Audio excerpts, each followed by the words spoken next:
Operation సింధూర్లో కీలక పాత్ర పోషించిన రఫేల్ ఫైటర్స్ విషయంలో కీలకమైన ఒప్పందం కుదిరింది. పాక్కి వణుకు పుట్టించిన ఈ జెట్ ఫైటర్ల విడిభాగాలను తయారు చేసేందుకు Tata group deal కుదుర్చుకుంది.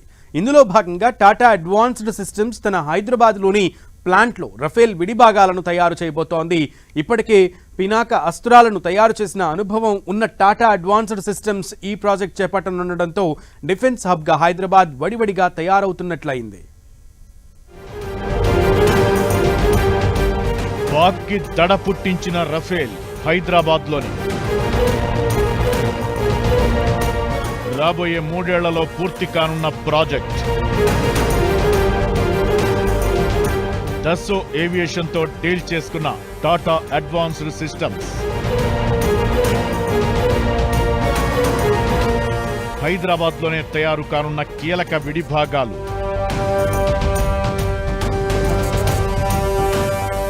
Operation Sindoor తరువాత రక్షణ రంగ ఒప్పందాలు మరింత పదును తేలుతున్నాయి. పాకిస్తాన్ పుచ్చ పగలగొట్టిన రఫేల్ ఫైటర్లను మన హైదరాబాద్లోనే తయారు చేసేందుకు టాటా గ్రూప్ ఒప్పందం చేసుకుంది.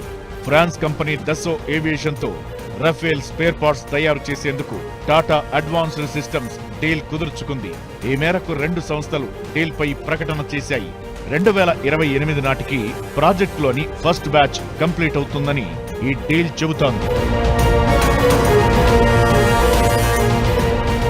రఫేల్ విడిభాగాల తయారీలో భాగంగా హైదరాబాద్లోని టాటా అడ్వాన్స్డ్ సిస్టమ్స్ ఓ కట్టింగ్ ఎడ్జ్ ప్రొడక్షన్ ప్లాంట్ నెలకొల్పనుంది. ఇప్పటికే మహేశ్వరంలోని కంచె రావిర్యాలలో టాటా అడ్వాన్స్డ్ సిస్టమ్స్ భారీ ప్లాంట్ నిర్వహిస్తోంది. ఇందులోనే Pinaka rocket launching missile system తయారవగా ఇప్పుడు ఇందులోనే రఫేల్ జెట్ ఫైటర్లకు అత్యంత కీలకమైన స్ట్రక్చరల్ పార్ట్స్ తయారు కాబోతున్నాయి. పాకిస్తాన్ పై రీసెంట్ గా జరిగిన ఆపరేషన్ సింధూర్లో రఫేల్ ఫైటర్ల ద్వారా కూడా డ్రోన్ల అటాక్ జరిగింది. ఏమాత్రం తేడా రాని విధంగా అత్యంత ఖచ్చితమైన స్ట్రైక్ చేసిన ఘనత రఫేల్ ఫైటర్లకు దక్కగా అలాంటి ఫైటర్లను హైదరాబాద్ లోనే తయారు చేయాలని టాటా అడ్వాన్స్డ్ సిస్టమ్స్ డిసైడ్ కావడం విశేషం.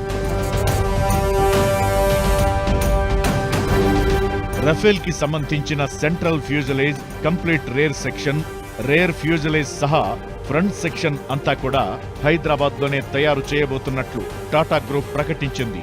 ఫ్రాన్స్ కంపెనీ దస్సో ఏవియేషన్ ఏ ఇతర దేశాల్లో ఎలాంటి పార్ట్లు తయారు చేసినా రఫేల్ ఫ్యూజలేజ్ మాత్రం ఫ్రాన్స్ లోనే తయారయ్యేది. కానీ మొట్టమొదటిసారిగా భారత్ లోనే, అందులోనూ హైదరాబాద్ లో ఈ రఫేల్ ఫ్యూజలేజ్ తయారు కానుండటం విశేషంగా చెప్పాలి. మేక్ ఇన్ ఇండియా కాన్సెప్ట్ తో రఫేల్ కూడా తయారు కానుంది. అదే సమయంలో హైదరాబాద్ లో డిఫెన్స్ పరికరాలు, ఆయుధాల తయారీకి అడుగులు వేగంగా పడుతున్నట్లు అవుతుందనుకోవాలి.